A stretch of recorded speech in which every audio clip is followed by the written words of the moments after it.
दोस्तों, हम जब स्टॉक मार्केट में ट्रेड करते हैं तो या तो हम इक्विटी खरीदते और बेचते हैं, या तो हम ऑप्शंस में ट्रेडिंग करते हैं, या फिर हम फ्यूचर्स में ट्रेडिंग करते हैं।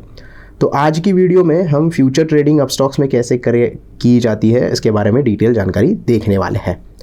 तो सबसे पहले तो फ्यूचर एक कॉन्ट्रैक्ट होता है जो बायर और सेलर के बीच में होता है, जिसकी एक एक्सपायरी होती है और वो एक्सपायरी मंथ जो होता है, जो भी आपका मंथ होगा उसके लास्ट थर्सडे को आपकी एक्सपायरी हो जाएगी, वो कॉन्ट्रैक्ट ख़त्म हो जाएगा। तो ये तीन चीज़ें आपको हमेशा ध्यान में रखनी है। फ्यूचर के आप जब ट्रेड कर रहे हैं तो आप एक कॉन्ट्रैक्ट पे ट्रेड कर रहे हो और उसकी एक एक्सपायरी होगी जो कि मंथ के लास्ट थर्सडे को वो कॉन्ट्रैक्ट एक्सपायर हो जाएगा। उससे पहले आपको क्या करना होता है, वो जो भी आपने कॉन्ट्रैक्ट खरीदा है उसको स्क्वायर ऑफ करना होता है, या फिर उसमें से आपको एग्जिट करना होता है और नए मंथ का कॉन्ट्रैक्ट फिर से खरीदना होता है। तो ये बेसिक चीज़ें हैं। तो जब भी आप अपस्टॉक खोलते हो, जैसे कि ये आप देख रहे हो अपस्टॉक का नया वाला वर्जन है, तो आपको अगर फ्यूचर ट्रेडिंग करना है तो आप उसकी अलग सी इस तरीके से वॉच लिस्ट बना सकते हो। जो भी फ्यूचर आप ट्रेड कर रहे हो, आप निफ्टी 50 का भी फ्यूचर ट्रेड कर सकते हो, बैंक निफ्टी का भी कर सकते हो, या किसी पर्टिकुलर स्टॉक का भी फ्यूचर ट्रेड कर सकते हो। अगर आप वॉच लिस्ट नहीं बनाते हो तो आप यहाँ पे सर्च भी कर सकते हो। जैसे ये सर्च का ऑप्शन है, सर्च का ऑप्शन में जाके जो भी आपको स्टॉक फ्यूचर एंड ऑप्शन का सर्च करना है तो FNO सिलेक्ट करके वो स्टॉक आपको यहाँ पे सर्च करना होता है। जैसे हम यहाँ पे रिलायंस का एग्जांपल लेंगे, तो जैसे आप देख रहे हैं यहाँ पे मैंने रिलायंस सर्च किया है FNO सेक्शन में, तो मुझे यहाँ पे रिलायंस के 3 फ्यूचर दिखाई दे रहे हैं। आप जब भी फ्यूचर में ट्रेड करते हो तो आपको 3 महीने के कॉन्ट्रैक्ट एक साथ ट्रेड करने के लिए अवेलेबल हो जाते हैं। जैसे ये जुलाई का फ्यूचर है, अगस्त का फ्यूचर है और सितंबर का फ्यूचर है। अब 28 जुलाई ये जो डेट यहाँ पे लिखी है, ये मंथ का लास्ट थर्सडे है। उस दिन ये जुलाई का कॉन्ट्रैक्ट जो है वो एक्सपायर हो जाएगा। जैसे ही जुलाई का फ्यूचर एक्सपायर हो जाएगा, हमारे सामने सितंबर का आगे जो अक्टूबर का मंथ है उसका जो कॉन्ट्रैक्ट होगा ट्रेड करने के लिए आ जाएगा। तो अगस्त, सितंबर और अक्टूबर के फ्यूचर हम ट्रेड कर सकते हैं, लेकिन एक साथ आपको यहाँ पे 3 ही फ्यूचर कॉन्ट्रैक्ट ट्रेड करने के लिए मिल जाएंगे। तो ये आपको पता होना चाहिए, इसलिए मैंने एक्स्ट्रा थोड़ी सी नॉलेज आपको बता दी। अब जो भी फ्यूचर में आपको ट्रेड करना है, मान लीजिए मुझे जुलाई फ्यूचर में ट्रेड करना है, तो उसको आपको सिलेक्ट करना होगा। सिलेक्ट करने के बाद आपको बाय और सेल की स्क्रीन ओपन हो जाएगी। यहाँ पे आपको चार्ट दिखाई देगा, आप चार्ट को रीड करके चार्ट के साथ ही ट्रेड कर सकते हैं, या फिर आप डायरेक्टली आपको पता है कि मुझे फ्यूचर बाय ही करना है तो आप यहाँ पे बाय भी कर सकते हैं और फ्यूचर को सेल भी कर सकते हैं। मतलब आपको शॉर्ट की पोजीशन लेनी है, आपको पता है कि स्टॉक में आने वाले दिनों में गिरावट होने वाली है, तो उससे पहले सेल करके भी आप बैठ सकते हैं, ताकि जैसे ही स्टॉक नीचे आ जाए तो उतना प्रॉफिट आपको वहां पे दिखाई दे।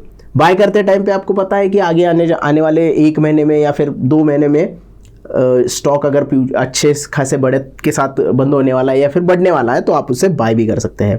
सिंपली बाय अगर करना है तो बाय के ऊपर क्लिक कर देना है। यहाँ पे आपको डिलीवरी और इंट्राडे दोनों तरीके के ट्रेड आप यहाँ पे ले सकते हो। अगर आप डिलीवरी लेते हो तो मंथ के लास्ट थर्सडे तक, मतलब 28 जुलाई की एक्सपायरी है, तब तक आप ये फ्यूचर जो है वो होल्ड करके रख सकते हो, लेकिन उसके बाद आप होल्ड नहीं कर सकते। 28 जुलाई को आपको ये फ्यूचर को स्क्वायर ऑफ करना होगा, जो भी आपका प्रॉफिट हो रहा है या लॉस हो रहा है उसके लिए। तो डिलीवरी आप अगर लोगे तो 1 महीने तक आप उसे होल्ड कर सकते हो। अगर आप इंट्राडे सिलेक्ट करते हो तो उसी दिन 3:30 से पहले आपको उस फ्यूचर से एग्जिट करना होगा। अदरवाइज 3:15 तक तो टाइम रहता है। 3:15 के पहले अगर एग्जिट करते हो तो कोई एक्स्ट्रा चार्ज नहीं लगता, लेकिन 3:15 के बाद अगर आप करोगे तो 50 रुपए प्लस GST आपको एक्स्ट्रा पे करना होगा, अगर आप वहां पे ऑटो स्क्वायर ऑफ का ऑप्शन सिलेक्ट हो जाता है। तो ये बात इंट्राडे के लिए यहाँ पे ध्यान में रखनी है। तो जो भी आप ट्रेड लो, इंट्राडे में आपको यहाँ पे कवर ऑर्डर लगाने का भी ऑप्शन मिल जाता है। आपको स्टॉप लॉस लगा के काम करना है तो आप कवर ऑर्डर भी लगा सकते हो।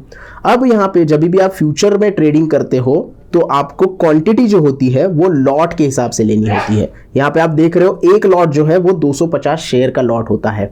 आप एक सिंगल शेयर या 2 शेयर या 10 शेयर इसे नहीं ले सकते। आपको फ्यूचर ट्रेडिंग करनी है तो लॉट आपको सिलेक्ट करना होगा। आप लॉट को मल्टीप्लिकेशन कर सकते हो, यानी आपको 2 लॉट लेने हैं तो क्वांटिटी 500 हो जाएगी, 3 लॉट लेने हैं तो 750 की क्वांटिटी यहाँ पे आपकी हो जाएगी। उस हिसाब से आपका जो मार्जिन होता है वो आपको यहाँ पे करना होता है। अब ये जो मार्जिन रिक्वायरमेंट दिखा रहा है ये 3 लॉट के लिए आपको दिखाई दे रहा है। अगर आप सिंगल लॉट यहाँ पे करते हो तो आपको 1,34,186 रुपए लगेंगे, जो कि प्राइस के हिसाब से चेंज होता रहता है। अब ये होता है इनिशियल मार्जिन। फ्यूचर ट्रेडिंग के लिए इनिशियल मार्जिन हमें पे करना ही होता है। कॉन्ट्रैक्ट वैल्यू अलग होती है। अब आप ये स्टॉक प्राइस से अगर मल्टीप्लिकेशन करोगे 250 क्वांटिटी का तो वो उसका कॉन्ट्रैक्ट वैल्यू होता है, और कॉन्ट्रैक्ट वैल्यू से कम हमें इनिशियल मार्जिन पे करना होता है, जो कि हमें एक फैसिलिटी मिल जाती है ट्रेड लेने के लिए। तो ये चीज़ आपको ध्यान में होनी चाहिए। अगर आपको रिलायंस का फ्यूचर ट्रेड करना है, चाहे बाइंग हो चाहे सेलिंग, तो आपको इतने पैसे आपके अकाउंट में होने चाहिए, या इससे ज़्यादा ही थोड़े पैसे आपके अकाउंट में होंगे तो आपका ट्रेड इनिशिएट हो सकता है।